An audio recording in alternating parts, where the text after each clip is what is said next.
তোমরা যারা নিজেদের নফসের উপর জুলুম করেছো, লা তাকনাতু মির রাহমাতিল্লাহ, তোমরা আল্লাহ পাকের রহমত থেকে নিরাশ হয়ে যেও না। তোমরা আল্লাহ পাকের রহমত থেকে নিরাশ হয়ে যেও না। ইন্নাল্লাহা ইয়াগফিরুয যুনুবা জামিআ, আল্লাহ পাক চাইলে সমস্ত গুনাহ মাফ করতে পারেন।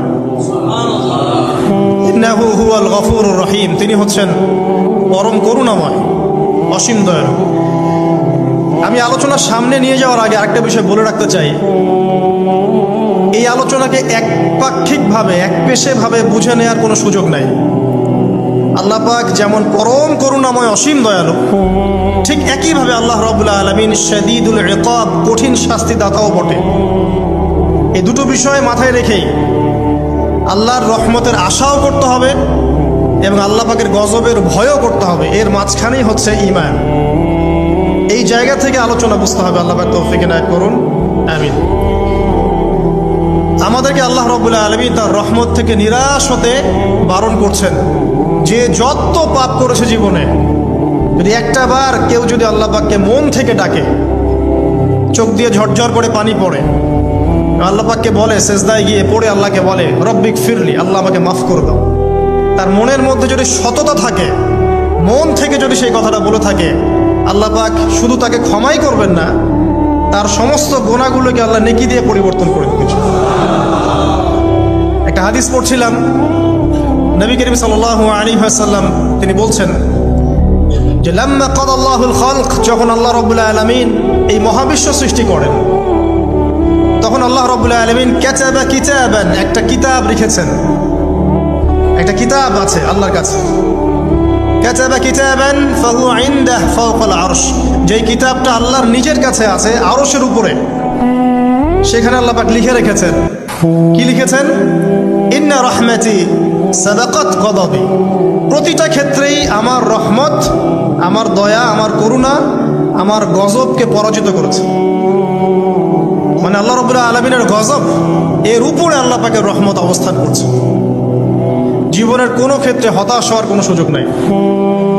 আজকে পারিবারিক ভাঙন বলেন, ব্যক্তি পর্যায়ের আত্মিক ধ্বংসই বলেন, সমাজের বিপর্যয় বলেন, যাই বলেন, পিছনে একটা বড় কারণ আছে।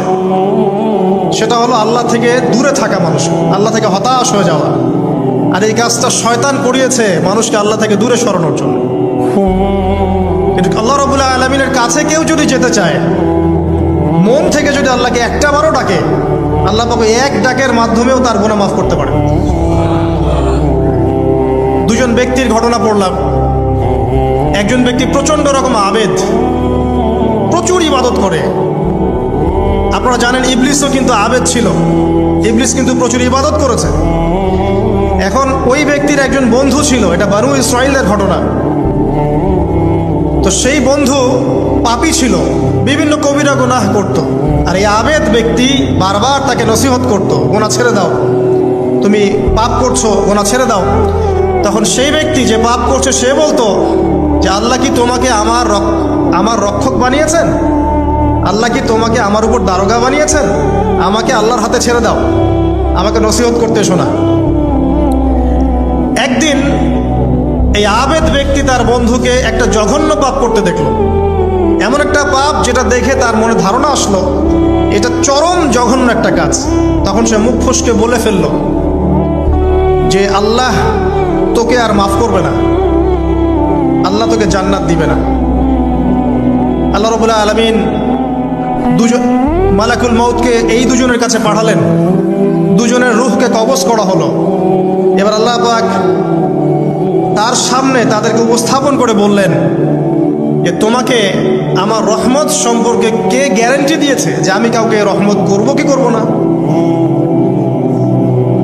যাও, আমি তোমাকে জাহান্নামে পাঠালাম, ওই ব্যক্তি যে আমার রহমত প্রত্যাশা করেছে আমি তাকে জান্নাত দিয়ে দিলাম। দেখুন, এই হাদিসটা শুনলে মনে হয় বাহ্যিক হয়তো বা মুখের একটা কথার কারণেই সে জাহান্নামে চলে গেল। আসলে বিষয়টা এমন নয়।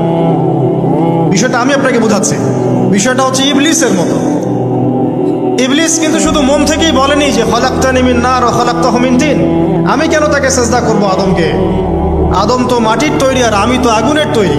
এটা ইবলিসের শুধু মৌখিক স্টেটমেন্ট ছিল না, কারণ কি ছিল? আবা ওয়াস্তাকবার, সে উদ্ধত হয়েছিল, অহংকার প্রদর্শন করেছিল। ভিতর থেকে ইন্টারনালি সে অহংকারী ছিল, সে আন্ডার এস্টিমেট করে কথাটা বলেছে, শুধু মৌখিকভাবে বলে নাই কিন্তু। ঠিক এই ব্যক্তির ঘটনা এমনই, সে মন থেকে অহংকারী হয়ে উঠেছিল, যদিও বা সে আবেদ ছিল। এখানে আমরা যারা প্র্যাকটিসিং মুসলিম হওয়ার চেষ্টা করছি, আমাদের জন্য এখানে নিদর্শন আছে। অচত নামাজ পড়েই ভেবে বসবেন না যে অনেক কিছু করে ফেলছি, এক চিল্লা দিয়ে মনে করে ফেলবেন না যে দিনের জন্য অনেক কিছু করে ফেলছি। একটা হজ করেছেন, ওমরা করেছেন, সিয়াম রেখেছেন, দিনের জন্য দান সৎকার করেছেন, একটা মাদ্রাসা মসজিদ করেছেন, ভেবে বসবেন না আপনি সব অনেক কিছু করে ফেলেছেন এবং অন্যরা সব ককরোচ তেলাপোকা, ওরা জাহান্নামে যাবে, এমনটা মনে করবেন। জানি না আমরা যে কার আমলের কতটুকু আল্লাহর কাছে কবুল হচ্ছে। তো এখানে এই ব্যক্তির সমস্যা ছিল এই, সে নিজের আমলটাকে অনেক ভারী মনে করছিল এবং সে স্টেটমেন্ট দিয়ে ফেললো যে তোকে আল্লাহ পাক মাফ করবে না। এই একটা কথা মন থেকে বলার কারণে তার ইহকাল পরকাল দুটা বরবাদ হয়ে গেল, সে জাহান্নামে চলে গেল। ঠিক আরেক ব্যক্তির ঘটনা আছে এমন, এগুলো সবগুলো রেফারেন্স আছে। এক ব্যক্তি প্রচুর ইবাদত করত, আল্লাহ পাক তার ইবাদত করার জন্যে পাহাড়ের চূড়ায় একটা সুন্দর ব্যবস্থাও করে দিয়েছিলেন, সেখানে ডালিম গাছ হতো, ঝর্ণা আসতো, খাবারের কোনো অভাব নাই। হাদিস এসেছে 500 বছর সে ইবাদত করেছে। কত বছর?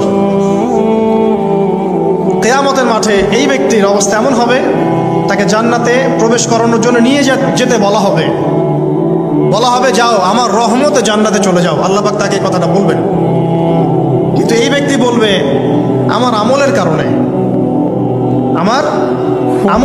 আল্লাহ পাক বলবেন আমার রহমতে জান্নাতে চলে যাও। ব্যক্তি বলবে আমার আমলের কারণে। আল্লাহ রাব্বুল আলামিন তখন তাকে দেওয়া সমস্ত নেয়ামতগুলোকে এক পাল্লায় করবেন আর তার সমস্ত আমলকে আরেক পাল্লায় করবেন। একটা চোখের যে নেয়ামত আল্লাহ পাকের, সমস্ত আমলও 500 বছরের ইবাদত এতটুকু হয়নি। তারপর তাকে বলা হবে ওকে জাহান্নামে নিয়ে যাও। এবার জাহান্নামে যাওয়ার সময় সে বলবে আল্লাহ তোমার রহমতে আমাকে মাফ করে দাও। তখন আল্লাহ পাক তাকে আবার ডেকে নিয়ে আসবেন, বলবেন যে তোমাকে যে আমি ইবাদত করার জায়গা করে দিয়েছিলাম, এটাকে তুমি নিজে করেছো না আমি করেছি? সে বলবে আপনি করেছেন। তোমাকে যে আমি সৃষ্টি করেছিলাম, তখন কি তুমি কোনো আমল করেছিলে? বলবে না। তাহলে তোমাকে যে সৃষ্টি করেছি আমি, এটা কি তোমার আমলের কারণে? না। তোমাকে সারা দুনিয়াতে এত নিয়ামত দিয়েছি, এটা কি তোমার আমলের কারণে? সে বলবে না। তখন তাকে জান্নাতে প্রবেশ করানো হবে। কিয়ামতের মাঠে এমন অনেক ঘটনা ঘটবে যেটা আমাদের চিন্তার বাইরে। আরেকজন ব্যক্তিকে ডেকে আনা হবে, যে ব্যক্তি একটা দুটা নয় বরং 100টা খুন করেছে। সে 99 জন মানুষকে হত্যা করার পর ফতোয়া খুঁজে বেড়াচ্ছিল যে আমার তওবা কবুল হবে কিনা। একজন আবেদের কাছে গিয়েছে। আবেদ আর আলেম কিন্তু এক জিনিস না। আবেদ মানে যে প্রচুর ইবাদত করে, তার জ্ঞান কম, সে শুধু জানে কিভাবে ইবাদত করতে হয়। আলেম হচ্ছে সে যে শরীয়তের গভীর জ্ঞান জানে, আবার ইবাদতও করে। আবার যারা জ্ঞান আছে আমল নাই, সেও কিন্তু প্রকৃত আলেম না। প্রচুর জ্ঞান আছে কিন্তু জ্ঞান অনুযায়ী আমল করে না, সেও কিন্তু প্রকৃত আলেম নন। এবার আসেন, তো এই আবেদের কাছে গিয়ে সে বলছে আমার কি ক্ষমা হবে? আমি 99টা খুন করেছি। সে বলল তোমার আবার ক্ষমা? তোমার ক্ষমা নাই। তখন এই ব্যক্তি এই আবেদকে হত্যা করে 100টা খুন পূর্ণ করলো, ওকেও সে মেরে ফেলছে। আমার ক্ষমাই হবে না তো তোর বেঁচে থাকার কি দরকার, তুইও মর। এই ব্যক্তির মধ্যে একটা চেতনা তৈরি করলেন যে আমাকে তওবা করতে হবে। সে তখন সার্চ করতে লাগলো আরো কোনো আলেম আছে কিনা। এরপর অনেক দূরে একজন আলেমের সন্ধান পাওয়া গেল। সে সেখানে গেল, তাকে গিয়ে বলল আমার কি ক্ষমা হবে? সে আলেম তাকে বলল হ্যাঁ তোমারও ক্ষমা হতে পারে, যাও তুমি ইস্তেগফার করো এবং এই এলাকা থেকে অন্য এলাকায় চলে যাও। মানে যে এলাকায় তুমি অনেক দিন ছিলে, যেখানে তুমি অনেক পাপ কাজ করেছো, এখানে থাকার দরকার নাই। তওবা করে তুমি অন্য কোথাও চলে যাও, নতুন একটা জীবন শুরু করো। এখানে থাকলে হবে কি, তোমার স্মৃতিগুলো তোমাকে তাড়িয়ে বেড়াবে এবং মানুষ তোমাকে খারাপ নজরে দেখতেই থাকবে, তুমি তখন কষ্ট পাবে। এই জন্য তুমি চলে যাও। তো চলে যেতে যেতে সে রাস্তায় ইন্তেকাল করে। এবার তার রূহ নিবে কে? এই জন্য দুদল ফেরেশতা আসছেন, জান্নাতি এবং জাহান্নামী। তাদের মধ্যে বাক বিতরটা হচ্ছে কে রূহ নিয়ে যাবে। জাহান্নামের ফেরেশতারা বলছেন সে এতগুলো খুন করেছে, তার রূহটা আমরা নিব। আর জান্নাতি ফেরেশতারা বলছেন না, সে তওবা করতে এসেছিল, অতএব সে আল্লাহর অভিমুখী হয়েছে, তার রূহটা আমরা নিব। আল্লাহ পাক এখানে একটা কৌশল করলেন। আল্লাহ পাক ফেরেশতাদেরকে বললেন, তোমরা রাস্তাটাকে পরিমাপ করে দেখো, যেদিকে যাচ্ছিল তার পরিমাপ বেশি নাকি যেখান থেকে এসেছে ওর পরিমাণ বেশি। আল্লাহ পাক জমিনকে আদেশ করলেন, হে জমিন তুমি প্রশস্ত হয়ে যাও। এবার পরিমাপ করে দেখা গেল সে তওবার দিকে আসছিল, এর পরিমাণটা বেশি। একটা কাজের ওসিলা আল্লাহ পাক তাকে মাফ করে দিলেন। মনে রাখবেন, এটা মৌখিক বিষয় ছিল না, সে মন থেকে ভিতর থেকে কিন্তু সে আল্লাহর প্রতি অনুগত হয়েছিল। এই মনের বিষয়টা আল্লাহ ছাড়া কেউ জানে না। আপনি দেখতে পারেন সমাজে অনেকে দাড়ি টুপি পাগড়ি জুব্বা সব লাগিয়ে ঘুরছে, বিশ্বাস করেন তাদের মনটা এমনও হতে পারে যে জানোয়ারের চেয়েও কুৎসিত, এমনও হতে পারে। আবার আপনি দেখবেন সমাজে এমন অনেক মানুষ ঘুরছে যারা হয়তো অনেক পাপে লিপ্ত মনে হচ্ছে, কিন্তু মনের মধ্যে সততা আছে। আর যার মনের মধ্যে সততা আছে, আল্লাহ বা কোনো না কোনো দিন ইনশাআল্লাহ তাকে হেদায়েত দিবে। এটা আমরা আমাদের অভিজ্ঞতা থেকেও দেখেছি। এমন অনেক মানুষকে আমরা দেখেছি যে ড্রাগ অ্যাডিক্টেড ছিল, মিউজিক করেছে, হারাম সম্পর্কের মধ্যে ছিল, নামাজ ঠিক মতো পড়ে নাই, কিন্তু যখনই আল্লাহর কথা আলোচনা হতো দেখতাম সে খুবই শান্তভাবে মন থেকে কথা শুনছে। কথা শুনতে শুনতে শুনতে একদিন মাশাআল্লাহ এখন দেখবেন যে চিল্লা দিয়ে বেড়াচ্ছে বিভিন্ন মসজিদে। আল্লাহ হেদায়েত দিয়েছে, সব ছেড়ে দিয়েছে। এরকম মানুষের অভাব নাই কিন্তু সমাজে। তো এখানে আল্লাহ পাকের রহমত বা দয়ার একটা উজ্জ্বল দৃষ্টান্ত দেখতে পারবেন। ঠিক এরকম আরো একটা ঘটনা আছে বনু ইসরাইলের। এক ব্যক্তি এত পাপ করেছে যে শেষে মৃত্যুর সময় সে সন্তানদেরকে ডাকছে, ডেকে বলছে যে আমি যখন মারা যাব আমার লাশটাকে তোমরা কবর দিও না, যদি আল্লাহ পাক আমাকে ধরতে পারেন তাহলে খবর আছে আমার। কি করতে হবে? সে বলছে যে আমার দেহটাকে তোমরা পুড়িয়ে ফেলবে এবং পুড়িয়ে ফেলার পরে ছাইগুলোকে একত্রিত করবা, করে অর্ধেক ছাই সমুদ্রে ভাসিয়ে দিবা, অর্ধেক ছাই বাতাসে উড়িয়ে দিবা। সন্তানরা তাই করলো। মৃত্যুর পর আল্লাহ পাক এই সমুদ্র এবং জমিনকে বাতাসকে আদেশ করলেন যে তোমরা ছাই জড়ো করে দাও। আর মানুষ আর জিন আল্লাহর কথা না শুনলেও এই প্রকৃতি আল্লাহ পাকের কথা শোনে। বিজ্ঞান বলে প্রকৃতি থেকে সব হচ্ছে। কি প্রকৃতি? প্রকৃতি কি, কাকে বলে? মানুষকে আল্লাহর ইবাদতকে বাদ দিয়ে প্রকৃতি পূজায় নিয়ে গেছে। এই পুরো প্রকৃতি আর মহাবিশ্বে এক আল্লাহর ইবাদত করে। কে সৃষ্টি করলো প্রকৃতি? প্রাকৃতিক ভাবে হয়েছে সবকিছু বলে, আল্লাহ থেকে হয়েছে বলা যাবে না। বললে আপনি মৌলবাদী হয়ে যাবেন। আল্লাহ শব্দ ইউজ করলে আপনি মৌলবাদী হয়ে যাবেন। ধর্মতাত্ত্বিক শব্দগুলোকে আস্তে আস্তে উঠিয়ে দেওয়া হয়েছে। দেখবেন যুক্তি বিজ্ঞান দার্শনিক শব্দগুলোকে আনা হয়েছে। এটাও টেকনিক্যালি করা হয়েছে। কোন সেকুলার মিডিয়াতে আপনি দেখবেন না ইনশাআল্লাহ বলছে। ইনশাআল্লাহ প্রমাণ করবে যে আপনি আস্তিক না নাস্তিক। তো প্রকৃতিকে আল্লাহ পাক আদেশ করলেন, এই সমুদ্র ছাই জড়ো করো, এই বাতাস ছাই জড়ো করো। তারা ছাই জড়ো করে দিল। এই ব্যক্তিকে বলা হচ্ছে তুমি জীবিত করে আল্লাহ পাক বলছেন তুমি যে এই কাজটা করেছিলে, লিমা ফাআলতা হাদা, তুমি এই কাজটা কেন করেছো? তখন এই ব্যক্তি উত্তর দিচ্ছে, মিন খাশিয়াতিকা ইয়া রাব্বি ওয়া আনতা আ'লাম। হে আল্লাহ, আমি আমার বুঝে যা এসেছে আপনার ভয়েই আমি এই কাজটা করেছি, আর আপনি খুব ভালো করেই জানেন যে আমি আপনার ভয়ে করেছি নাকি অন্য কোনো কারণে করেছি। মানে আপনি আমার মনের কথা জানেন। আল্লাহ পাক তাকে মাফ করে দিলেন। আপনাদেরকে আমি সেই ব্যভিচারী মহিলার কথাও মনে করাই, যে ছিল একজন প্রস্টিটিউট মহিলা, পতিতা, যেটা আমরা বলি সমাজের ভাষায়। যদিও এখন নতুন শব্দ এসেছে সেক্স ওয়ার্কার বা যৌনকর্মী, এবং এগুলোকে আমরা এখন প্রমোট করছি। আমরা এখন অশ্লীলতাকে প্রমোট করছি। এই কথা বলতে আমাদের বুক কাঁপা উচিত নয় যে আমরা এখন অশ্লীলতাকে প্রমোট করছি। আমরা এখন কাপড় খোলার সংস্কৃতির দিকে যাচ্ছি। যে কাপড় খুলে দিয়েছিল ইবলিস। ইবলিস আমাদের বাবা মার কাপড় জান্নাতে খুলে দিয়েছিল, এটা কি জানেন? ফল খাওয়ার পরে এই ফল খেতে কে প্রলুব্ধ করেছে? ইবলিস। গাছের কাছে গিয়ে ফল ভক্ষণ করার পর সর্বপ্রথম আমাদের পিতামাতার গা থেকে কাপড় খুলে পড়ে গেছে। আমাদের পিতামাতাকে মহাবিশ্বে নগ্ন করে দিয়েছে ইবলিস, আর তার অনুসারীরা এই জমিনে আদম সন্তানদেরকে নগ্ন করছে এখন। অতএব এই যে একটা ট্রেন্ড এখন চলছে, দেখবেন হারাম রিলেশনশিপকে মিডিয়ার মধ্য দিয়ে প্রমোট করা হচ্ছে, মনে হয় একটা স্বাভাবিক বিষয়, কোনো বিষয় না এটা, যে কেউ জেনাই করতে পারে, জেনা পর্ন খুব নর্মাল। হালাল ভাবে যদি আপনি বিয়ে শাদী করতে যান তখন সমস্যা হচ্ছে, হালাল ভাবে যদি আপনি বিয়ে করতে যান তখন সমস্যা হচ্ছে। হারাম ভাবে আপনি যা ইচ্ছা তাই করতে পারেন, সমাজে কেউ কিছু বলছে না, এখন বলছে এগুলো স্বাধীনতা। সুবহানাল্লাহ, কোন স্বাধীনতা? স্বাধীনতা বলে কোনো শব্দ নাই মহাবিশ্বে। এই পুরো বিশ্বের সমস্ত মানুষ আল্লাহর অধীনে পরাধীন। এই বিশ্বে যত মানুষ বসবাস করছে এখন, এটা কেউই স্বাধীন নয়, না কেউ স্বাধীন ছিল, না আছে, না থাকবে। সবাই আল্লাহ পাকের দাসত্বের অধীনে পরাধীন। স্বাধীন সেই এই পৃথিবীতে যে ব্যক্তি শয়তানের তাবেদারি করে, ও নফসের তাবেদারি করে, ও তো স্বাধীন, যা ইচ্ছা তাই করতে পারে। এই যে অশ্লীলতার প্রমোটিংটা চলছে, এটাকে পারিবারিকভাবে বন্ধ করতে হবে। আল্লাহ পাক আমাদেরকে বোঝার তৌফিক দান করুন। এগুলো যত বাড়বে সমাজে মহামারী আসবে, দেখে নিয়ে মহামারী আসবে, দুর্ভিক্ষ আসবে, সমাজে এমন সব রোগ ব্যাধির জন্ম হবে যেগুলোর নামও শোনে নাই মানুষ কখন, এবং সামনে ভূমিধস অপেক্ষা করছে, এগুলো আসবে।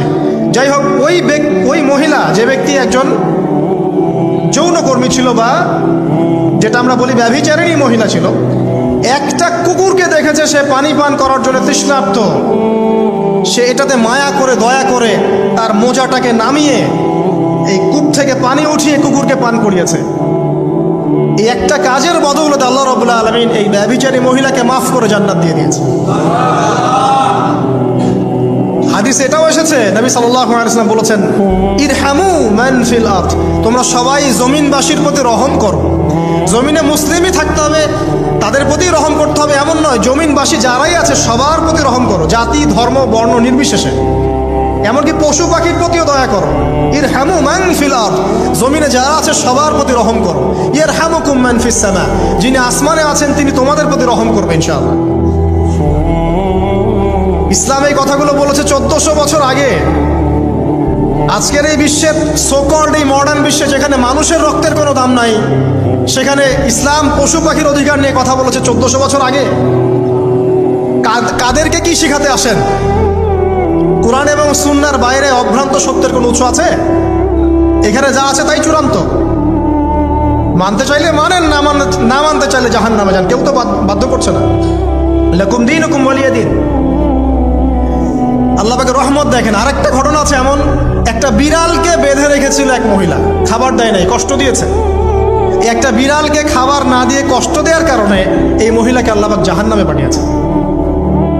এরকম কত ঘটনা আছে, এই ঘটনাগুলো হাদিসের পাতায় বর্ণিত আছে। কোরআনে কি বলছে দেখুন। কোরআনের আমি কয়েকটা পয়েন্ট আপনাদেরকে খালি বলছি, এটা নিয়ে আমি সকালে ভাবছিলাম। আল্লাহ পাক আদম আলাইহিস সালামকে সৃষ্টি করেছেন আমরা সবাই জানি, কিন্তু আল্লাহ পাক সূরা সদের মধ্যে বলছেন ইবলিসকে, হে ইবলিস, তোমাকে কিসে বারণ করলো আদমকে সেজদা করতে, যে আদমকে আমি নিজের হাত দিয়ে সৃষ্টি করেছি। আল্লাহ রাব্বুল আলামিন যে আমাদেরকে এত যত্ন করে ভালোবেসে সৃষ্টি করেছেন, এটা কি আল্লাহ পাকের দয়ার নিদর্শন নয়? মহাবিশ্বের অন্য কোন মাখলুক সৃষ্টির ব্যাপারে আল্লাহ পাক বলেন নাই খলাকতু বিয়াদাই, আমি নিজ হাতে তাকে সৃষ্টি করেছি। শুধু সৃষ্টি নয়, সৃষ্টি করার পর আল্লাহ পাক তাকে সমস্ত নাম শিক্ষা দিয়েছেন। এই যে জ্ঞান শিক্ষা দেওয়া, জ্ঞান, এটা আল্লাহ পাকের সবচেয়ে বড় নিদর্শনগুলোর মধ্যে অন্যতম।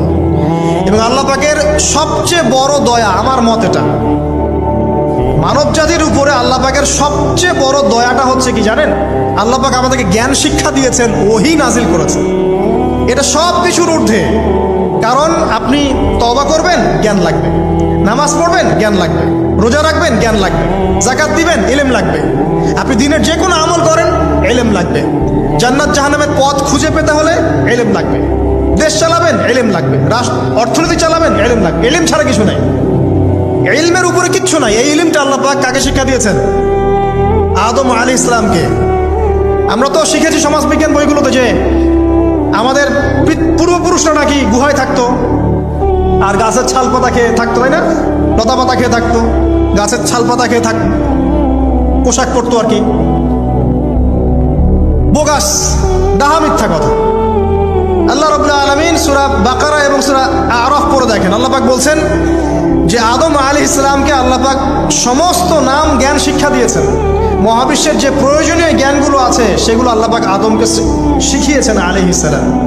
ওয়াল্লামা আদামাল আসমাআ কুল্লাহা, আল্লাহ পাক আদমকে সমস্ত নাম শিক্ষা দিয়েছেন।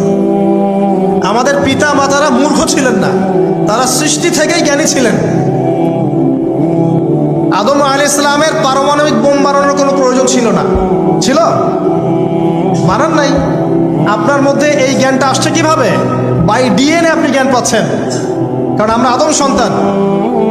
অনেক জ্ঞান আমাদের ভিতরেই আছে, এগুলো চর্চার মধ্য দিয়ে, গবেষণার মধ্য দিয়ে প্রস্ফুটিত হয় মাত্র। জ্ঞান ভিতরে আছে আমাদের, আমাদের পিতাকে জ্ঞানী করে পাঠানো হয়েছে। এই জ্ঞান শিক্ষা দেওয়াটা হচ্ছে আল্লাহ পাকের সবচেয়ে বড় দয়াগুলোর মধ্যে একটা, রহম করেছেন। শুধু তাই নয়, আদম আলাইহিস সালামকে এমন জ্ঞান শিক্ষা দিয়েছেন যে জ্ঞান ফেরেশতারা পর্যন্ত জানতো না। এটা কি দয়া নয়? এটা কি আদম সন্তানের প্রতি ভালোবাসা নয়? তারপরে সেজদা করিয়েছেন। মহাবিশ্বে অন্য কাউকে কি সেজদা করানো হয়েছে? কোরআনে কি এমন কোনো দলিল আছে যে আদম আলাইহিস সালাম ছাড়া অন্য কাউকে সব ফেরেশতারা সেজদা করেছেন? আছে? তাহলে এই যে সম্মান দেয় আল্লাহর পক্ষ থেকে, সম্মান কিসের ভিত্তিতে? সম্মান শারীরিক ক্ষমতার ভিত্তিতে। সম্মানটা কি কারণে? জ্ঞানের কারণে, ইলমের কারণে, জ্ঞানের কারণে সম্মান। এই সম্মান দেওয়াটা কি আল্লাহ পাকের রহমত এবং দয়ার নিদর্শন নয়? অতএব সম্মান পেতে হলে, আল্লাহ রহমত পেতে হলে সেই জ্ঞানের চর্চায় আবার ফিরে আসতে হবে। আপনি যদি আজও সেই ওহির জ্ঞানের চর্চা করেন, আল্লাহ পাক এই পৃথিবীবাসীর বুকের মধ্যে আপনার জন্য সম্মান পয়দা করে দিবেন ইনশাআল্লাহ। দেখেন, ওই সেই জ্ঞানী যদি আপনি এখনো চর্চা করেন, আজও আপনি সম্মানিত হবেন ইনশাআল্লাহ। ব্যক্তির চর্চা করলে ব্যক্তি সম্মানিত হবে, একটা পরিবার চর্চা করলে ওই পরিবার সম্মানিত হবে, একটা সমাজ যদি চর্চা করে সেই ওহির জ্ঞান, ওই সমাজ সম্মানিত হবে। একটা দেশে যদি আপনি ওই ওহিভিত্তিক জ্ঞান ছড়িয়ে দেন, পুরো দেশকে আল্লাহ পাক সম্মানিত করবে ইনশাআল্লাহ, পুরো জাতিকে সম্মানিত করবে ইনশাআল্লাহ। আরো সামনে যান, এই যে আদম এবং হাওয়া আলাইহিস সালাম গাছের কাছে চলে গেলেন, ফল খেয়ে ফেললেন, কারণ আমরা আদম সন্তান, ভুল করি। আল্লাহ পাকে সাথে সাথেই বহিষ্কার করে দিয়েছেন? না, আল্লাহ পাক তওবা করার জন্য কালিমা শিখিয়ে দিয়েছেন। সুবহানাল্লাহ, তাদের কালিমা জানা ছিল না। আল্লাহ পাক বলছেন ফাতালাক্কা আদম মির রাব্বিহি কালিমাত, আল্লাহ পাকের কাছ থেকে আদম আলাইহিস সালাম কিছু বাক্য শিখে নিলেন, যেই বাক্য দিয়ে ফাতাবা আলাইহি, সে আল্লাহর কাছে তওবা করল। কোন সেই বাক্য? সূরা আরাফে আছে, রব্বানা যালামনা আনফুসানা ওয়া ইল্লাম তাগফির লানা ওয়া তারহামনা লানাকুনান্না মিনাল খাসিরিন। এই দোয়া কে শিখিয়ে দিয়েছে? আল্লাহ। এই তওবার বাক্য যে শিখিয়ে দেয়, এটা কি দয়ার পরিচয় নয়? আমরা আল্লাহর কাছে ফিরে যাব, তওবা করব, ইস্তেগফার করব, এই জ্ঞানটা শিখিয়ে দেয়া কি আল্লাহ পাকের দয়ার পরিচয় নয়? তাহলে আমরা কিভাবে ক্ষমা চাইতাম? কিভাবে ক্ষমা চাইলে আল্লাহ পাক সমস্ত গুনাহ মাফ করবেন, এই পদ্ধতিগুলো বলে দেয়া কি আল্লাহ পাকের দয়ার পরিচয় নয়? তারপর সামনে যান, পৃথিবীতে নামিয়ে দিয়ে আল্লাহ পাক ক্ষান্ত হয়ে যাননি। আল্লাহ রাব্বুল আলামিন আসমান থেকে হেদায়েতের গ্রন্থ পাঠিয়েছেন, বলেছেন এই গ্রন্থের মধ্যে যা আছে মেনে চললে তোমরা আবার জান্নাতে ফিরে আসবে ইনশাআল্লাহ। আল্লাহ পাক আদম এবং হাওয়া আলাইহিস সালাম এবং আদম সন্তান সবাইকেই সৃষ্টি করেছেন, উদ্দেশ্য হচ্ছে আল্লাহ পাক আমাদেরকে জান্নাত দিতে চান। আল্লাহ পাক চান যে আমরা যেন জান্নাতে যাই। যদি আমরা জান্নাতে যেতে না পারি পরকালে, একটা কারণে যেতে পারবো না, অনলি একটা কারণ, সেটা হলো আমাদের নিজের দোষে। একটা কারণ, যারা জাহান্নামে যাবে মানুষ এবং জিনদের মধ্যে, নিঃসন্দেহে মহাবিশ্বে তারা ছাড়া জাহান্নামে যাওয়ার উপযুক্ত কেউ ছিল না।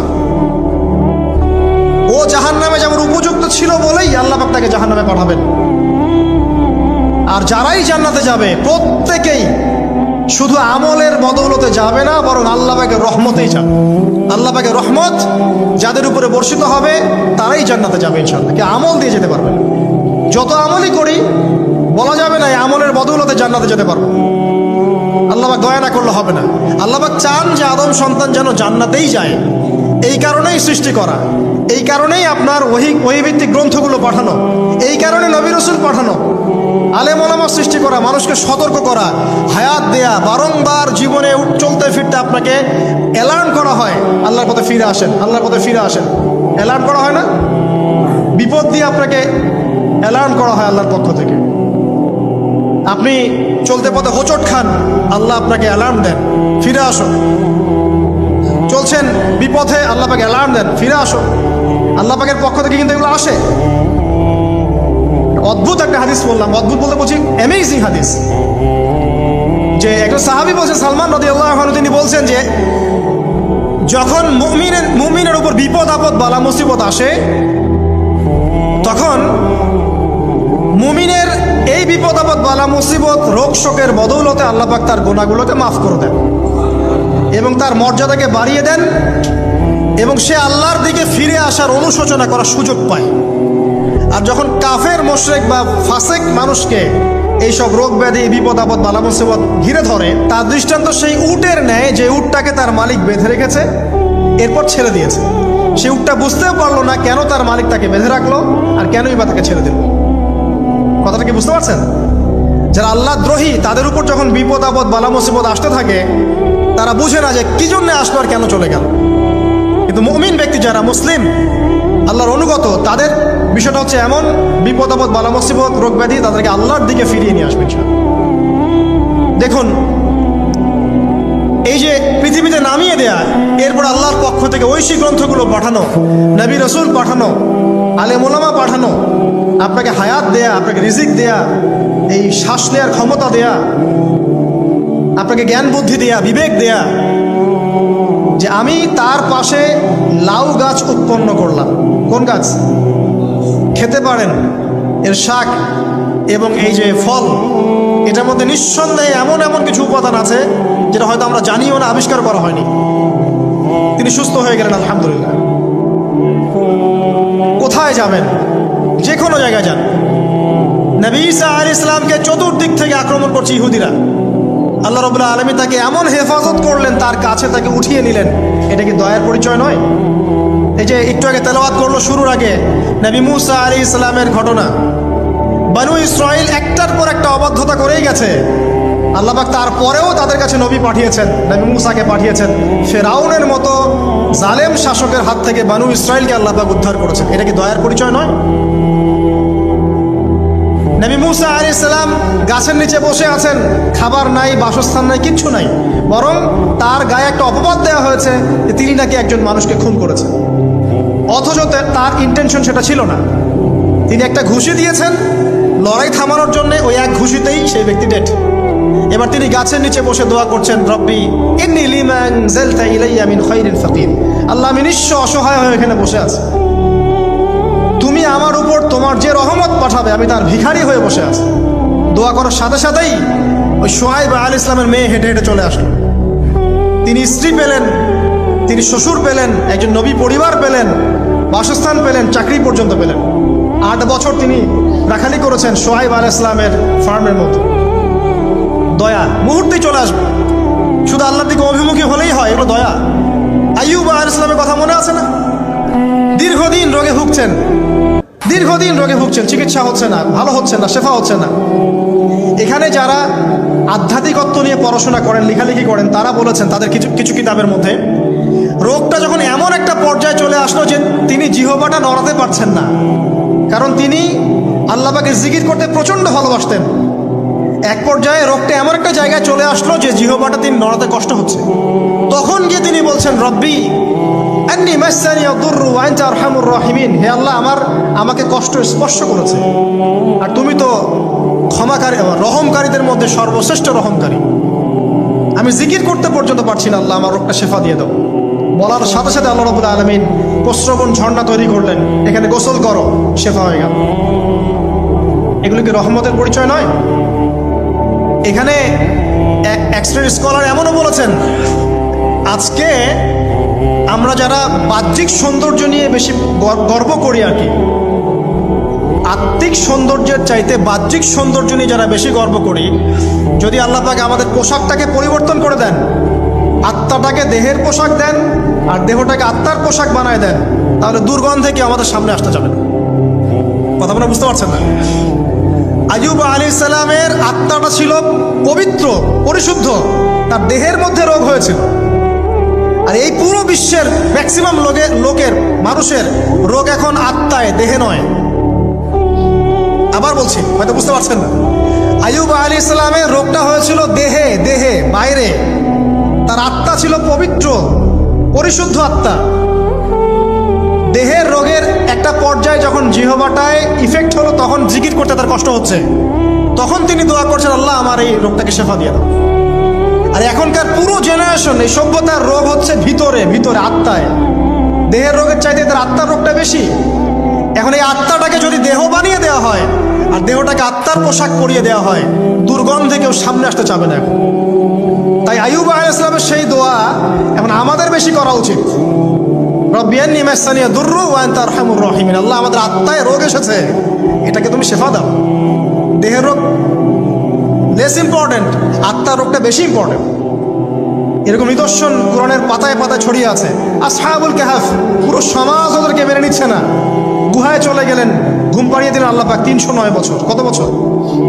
309 বছর একটা দোয়ার বদৌলতে। তারা বলেছিল, রব্বানা আতিনা মিন লাদুনকা রাহমা ওয়া হাইয়্ লানা মিন আমরিনা রাশাদা। আল্লাহ পাক শুধু ঘুম পাড়িয়ে রাখলেন না, তাদের মধ্য দিয়ে আল্লাহ পাক পুরো একটা সভ্যতাকে হেদায়েত করে দিলেন। যে সভ্যতা বিশ্বাস করতো না যে পরকাল বলে কিছু আছে, দাকিয়ানুস বাদশার সেই জুলুম থেকে আল্লাহ পাক এই 10 জন বা 9 জন যুবককে বাঁচালেন। ওদেরকে কিয়ামত পর্যন্ত কোরআনের পাতায় স্থান দিলেন, নিদর্শন বানালেন, এবং তাদের মধ্য দিয়ে একটা পুরো সভ্যতাকে হেদায়েত দিলেন। যেখানে যাবেন এই নিদর্শন। আর কার কথা বলবো? যুলকারনাইন, মনে আছে? কোন সূরা আছে যুলকারনাইনের কথা? সূরা কাহফ। আল্লাহ পাক তাকে এমন রহমত করেছিলেন যে মাশরিক মাগরিব, মানে পূর্ব পশ্চিম পর্যন্ত তাকে রাজত্ব দিয়ে দিয়েছে। আজকে তো আমরা এই সামান্য একটু ক্ষমতা পেলেই আমাদের কেউ চেনে না, গায়ে হাতি দেওয়া যায় না, ঠিক আছে? মানে তখন সে নিজেকে মনে করে যে সে এই পৃথিবীর সবকিছু, বাকি মানুষ আর মানুষ না। ক্ষণস্থায়ী সামান্য একটু ক্ষমতা দিয়ে দেখবেন আমাদের অবস্থা খারাপ। প্রত্যেকের ধর্মতাত্ত্বিক ক্ষেত্রেও যদি কাউকে আপনি একটু ক্ষমতাধর আলেম মনে করেন, দেখবেন অহংকারে বাঁচতেছেন। কারো একটু পপুলারিটি হয়ে গেছে, দেখবেন অহংকারে বাঁচতেছেন। আইওয়াশ শোডাউনের জামানত ওইটা, যে যত পারে মানুষকে দেখাতে পারলে বাঁচে। কাজ হবে 5%, 95% হচ্ছে আইওয়াশ। যে কোনো জায়গায়, ধর্মতাত্ত্বিক জায়গা বলেন, social, economical, political, world affairs, কাউকে যদি আল্লাহ পাক যাররা পরিমাণ একটু ক্ষমতা দিয়ে দিয়েছেন, ব্যাস তাকে আর চেনা যায় না। যুলকারনাইনকে আল্লাহ পাক আলাইহিস সালাম মাশরিক মাগরিবের ক্ষমতা দিয়েছিলেন। এত দাপট ছিল তার, যেদিকে সেনাবাহিনী নিয়ে যেতেন সেদিকে বিজয় করতে পারতেন। পড়ে দেখেন। আর এই ব্যক্তি কিন্তু আলেকজান্ডার দ্য গ্রেট নয়। পশ্চিমারা এখানে আবার একটা ষড়যন্ত্র করেছে। তারা বলে এই ব্যক্তি ছিল আলেকজান্ডার দ্য গ্রেট। এটা ভুয়া কথা। তিনি একজন আল্লাহ পাকের বড় ওলি ছিলেন অথবা নবী ছিলেন। কি ছিলেন আল্লাহ পাক এটা কোরআনে বলেননি, স্পষ্ট করেন নাই। তা আমরা ধরে নিচ্ছি আল্লাহ পাকের তিনি একজন শুকরগুজার বান্দা ছিলেন। তাকে একটা কওম বলছে যারা পাহাড়ের মাঝখানে থাকতো, ইয়া যুলকারনাইন, হে যুলকারনাইন, ইন্না ইয়াজুজ ওয়া মাজুজ মুফসিদুনা ফিল আরদ। ইয়াজুজ আর মাজুজের সভ্যতা জমিনে ফাসাদ সৃষ্টি করছে। ফাহাল নাজআলু লাকা খারাজান আলা আন তাজআলা বাইনানা ওয়া বাইনাহুম সাদ্দা। আমরা কি তোমাকে একটু ট্যাক্স দিব, খাজনা দিব, যে খাজনার বদৌলতে তুমি একটা প্রাচীর নির্মাণ করে দিবে, যে প্রাচীর নির্মাণ করলে ওরা আর আমাদের কাছে আসতে পারবে না। তখন এই প্রতাপশালী বাদশার স্টেটমেন্ট হচ্ছে এই, ক্বালা মা মাক্কান্নী ফীহি রাব্বী খায়র। আল্লাহ আমাকে যা দিয়েছেন তার পক্ষ থেকে এটা যথেষ্ট, তোমাদের এসব ট্যাক্সের দরকার নেই আমার। যে আল্লাহ পাকের রহমত দেখেন। ঠিক খিজির আলাইহিস সালামকেও দেখবেন, ওই 3টা ঘটনা মনে আছে না? নৌকা ফুটা করা, বাচ্চাকে হত্যা করা, আর হচ্ছে কি ওই যে কি দেয়াল নির্মাণ করা। সূরা কাহফ আজকে বাসায় গিয়ে পড়েন। তাকে আল্লাহ পাক ভবিষ্যতের জ্ঞান দেখাচ্ছেন, ভবিষ্যতে কি হবে, যে জ্ঞানটা মুসা আলাইহিস সালামকে আল্লাহ পাক দেখাচ্ছেন না।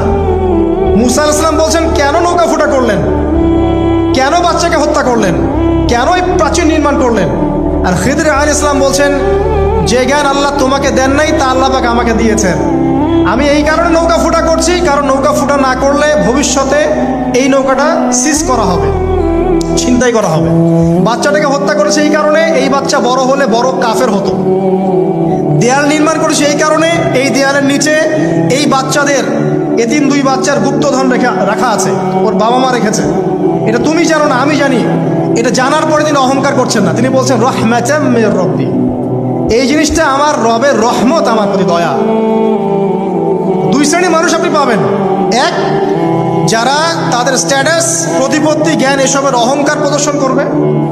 আর এক শ্রেণী যারা এগুলো আছে, যাদের এগুলো আছে, বাট তারা বলবে এগুলো হাযা মিন ফাদলি রব্বি, এগুলো আমার রবের রহমত। এখানে সফল 2য় শ্রেণীর মানুষ, 1ম শ্রেণীর নয়। ইউসুফের কথা মনে আছে? আলাইহিস সালাম কুয়ায় ছিলেন, কুয়া থেকে জেলে, কুয়া থেকে রাজপ্রাসাদে, সেখান থেকে জেলখানায়। জেলখানার একটা মানুষ যে পরবর্তীতে মিশরের শাসক হবে, কেউ কি ভেবেছিল? কেউ ভেবেছিল? ওই সময় কেউই ভাবে নাই। কিন্তু ওই মানুষটাকে আল্লাহ রাব্বুল আলামিন মিশরের রাজত্ব দিয়েছেন, যার মধ্য দিয়ে আল্লাহ পাক হাজার হাজার লক্ষ লক্ষ মানুষকে দুর্ভিক্ষের হাত থেকে বাঁচিয়েছেন। আল্লাহ পাকের পরিকল্পনা, রহমত দেখেন। প্রত্যেক আম্বিয়া কেরামের জীবনী পড়ে দেখেন, এরকম রহমতের অসংখ্য নিদর্শন কোরআন এবং হাদিসে আছে। এখন শেষ করার আগে, এটা বলতে থাকলে অনেক সময় চলে যাবে, নামাজের সময় চলে যাবে, আমরা শেষ করছি। আমরা আসলে এখন যদি আল্লাহর রহমত পেতে চাই এবং আমাদের জীবনটাকে আল্লাহ পাকের আনুগত্যে, দাসত্বে, অহংকার মুক্তভাবে তওবা ইস্তেগফারের মধ্য দিয়ে কাটাতে চাই, তাহলে আসলে কি কি পয়েন্টস আমাদের কাজ করা দরকার? জাস্ট পয়েন্টসগুলো বলছি। 1 নম্বর হচ্ছে জ্ঞান অর্জন করতে হবে। যে জ্ঞান আল্লাহ পাক আদম আলাইহিস সালামকে শিখিয়েছেন, ওই জ্ঞান চর্চা যদি আমরা বাড়াই, কোরআন সুন্নাহ ওহীর জ্ঞানের চর্চা যদি আপনারা বাড়াই, ইনশাআল্লাহ লাগবে না 15 মিনিট, আমি 5 মিনিট শেষ করছি। ওহীর জ্ঞানের চর্চা যদি আমরা বাড়িয়ে দেই, দেখবেন ইনশাআল্লাহ আল্লাহ পাক আপনার সম্মান, আপনার রিজিক, আপনার প্রতি করুণা, দয়া, মায়া, মহব্বত সব বাড়িয়ে দেবেন ইনশাআল্লাহ। এটা প্রথম পয়েন্ট। প্রিয় ভাইয়েরা, যারা আজকে লেকচার শুনছেন বা যারা পরবর্তীতে অনলাইনে শুনবেন, ওহীর জ্ঞানের চর্চা। আমি বলছি না আপনি ডাক্তার হবেন না, ইঞ্জিনিয়ার হবেন না, জেনারেল লাইনে পড়বেন না, এই কথা আমি বলতে যাবো না কখনো। কারণ আমি জানি, আর কেউ বলুক না বলুক, অ্যাটলিস্ট আমি জানি এই ওয়ার্ল্ডকে ডিল করতে হলে বর্তমান এইসব আধুনিক জ্ঞানের কোনো বিকল্প নাই। কিন্তু এই জ্ঞানটার সাথে কোরআন সুন্নাহর জ্ঞান থাকতেই হবে। যখন এই 2টা জ্ঞান একত্রিত হবে, ইনশাল্লাহ এই জাতিকে ঠেকানোর কেউ থাকবে না ইনশাল্লাহ।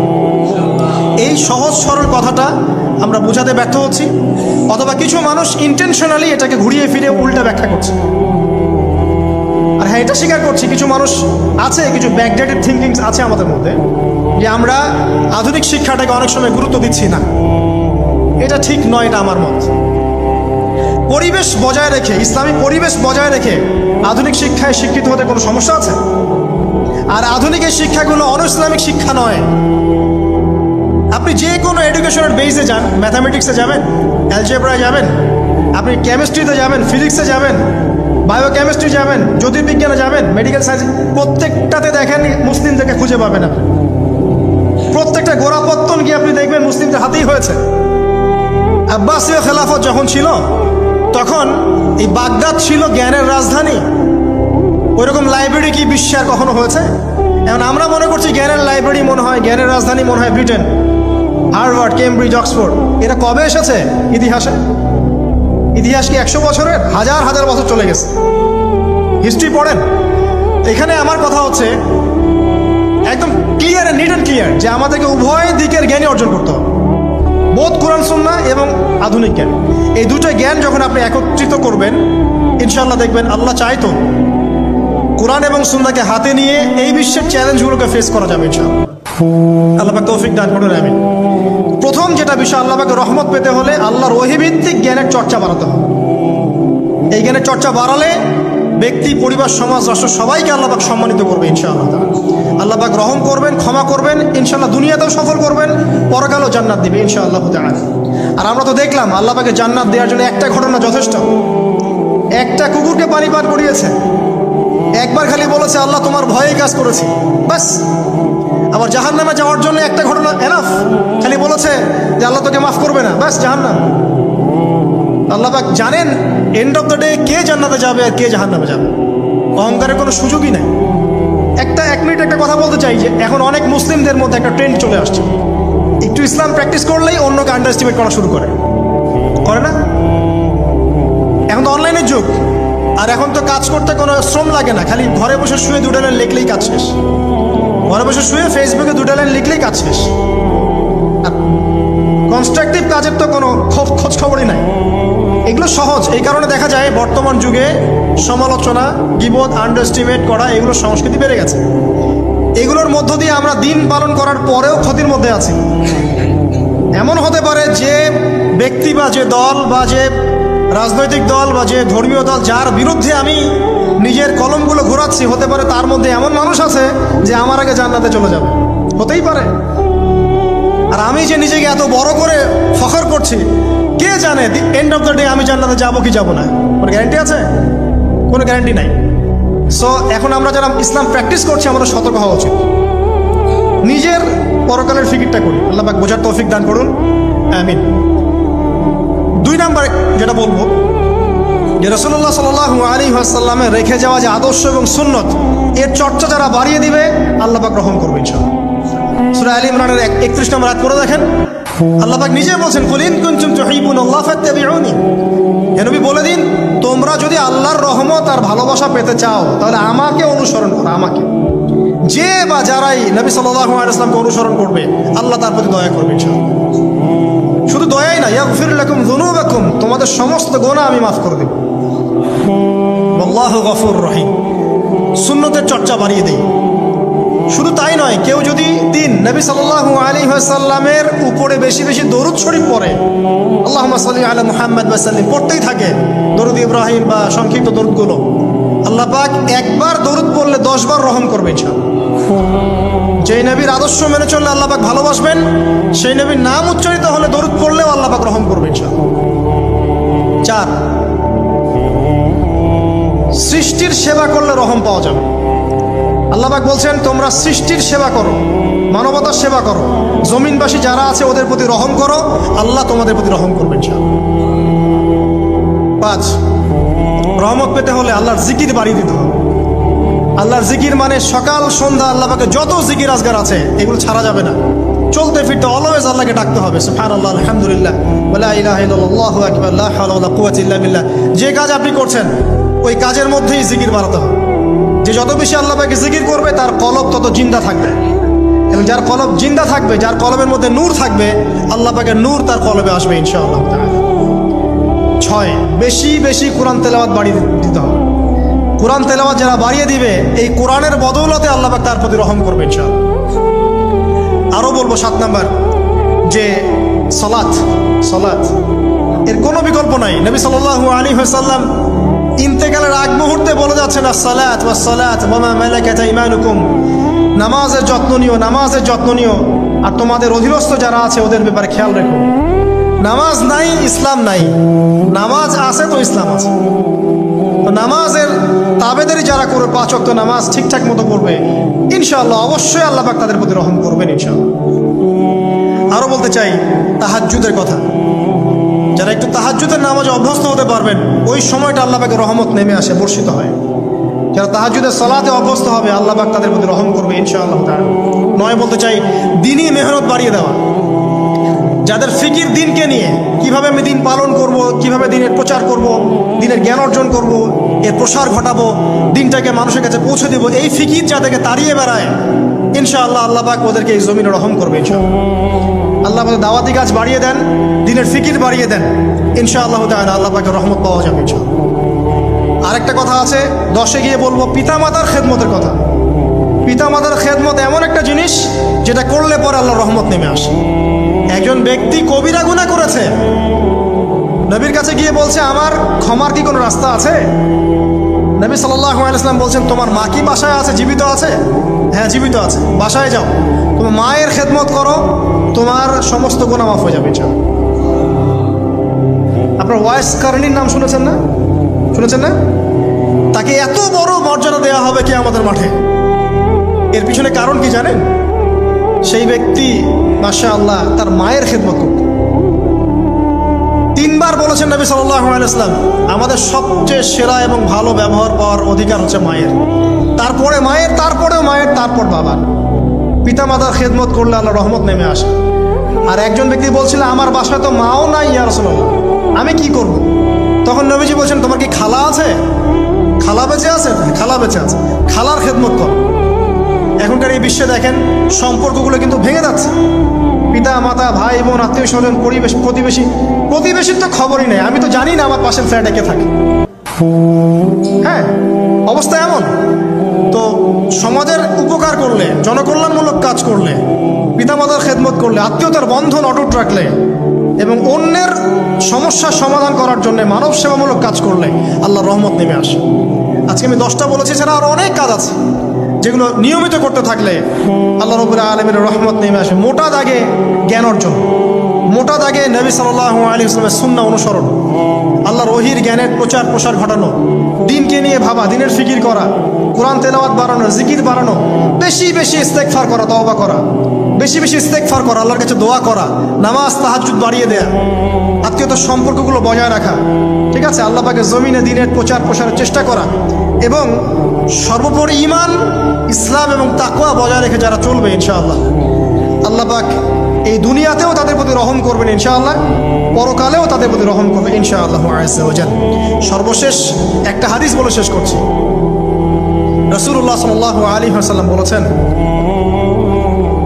আল্লাহ রাব্বুল আলামিন যখন এই পুরো মহাবিশ্ব সৃষ্টি করেছেন, তার রহমতটাকে তিনি 100 ভাগে ভাগ করেছেন। কত ভাগে? 100 ভাগে। তার অনলি একটা ভাগ, মাত্র একটা ভাগ আল্লাহ রাব্বুল আলামিন পুরো মহাবিশ্বে ছড়িয়ে দিয়েছেন, এক ভাগ। আর আপনাদেরকে আমি অন্য একটা লেকচারে বলেছিলাম, সমুদ্রের ধারে যখন আপনি হাঁটবেন বা নদীর তীরে যখন আপনি হাঁটবেন, ওখানে একটা বালুর যে পরিমাণ অবস্থান, এই পুরো মহাবিশ্বে কিন্তু পৃথিবীর অবস্থান তার চেয়েও কম। যারা সায়েন্স পড়েছেন তারা জানেন, পুরো মহাবিশ্বে পৃথিবীর অস্তিত্ব এর চাইতেও কম, একটা বালুর করার চেয়েও কম। মহাবিশ্ব এত বড়, এই পুরো মহাবিশ্বে আল্লাহ পাক এক ভাগ রহমত বন্টন করে দিয়েছে সৃষ্টিজীবের মধ্যে। এতে করে আপনি দেখবেন একটা কুকুর পর্যন্ত তার বাচ্চাকে কিন্তু আদর করে, একটা গাভী তার বাচ্চার গা পরিষ্কার করে, তাই না? আর আমরা তো আমাদের বাচ্চাদের জন্য যা করি আপনারা দেখতে পাচ্ছেন। বাকি 99 ভাগ রহমত আল্লাহ রাব্বুল আলামিন তার নিজের কাছে গচ্ছিত রেখেছেন, যা দিয়ে কিয়ামতের মাঠে আল্লাহ পাক বান্দাদেরকে মাফ করবে ইনশাআল্লাহ। অতএব সর্বশেষ কথা হচ্ছে, আমরা যারা আল্লাহ থেকে দূরে আছি, হতাশ হওয়ার কোনো কারণ নেই। লা তাকনাতু মির রাহমাতিল্লাহ। নামাজ পড়ছেন না, আজকেই ফিরে আসেন। রোজা রাখেন নাই, আজকেই ফিরে আসেন। নামাজ এবং রোজা যা রাখেন নাই, ক্যালকুলেট করেন কত ওয়াক্ত নামাজ পড়েন নাই, কত মাসের রোজা রাখেন নাই, রাখার কাজা করার চেষ্টা করেন।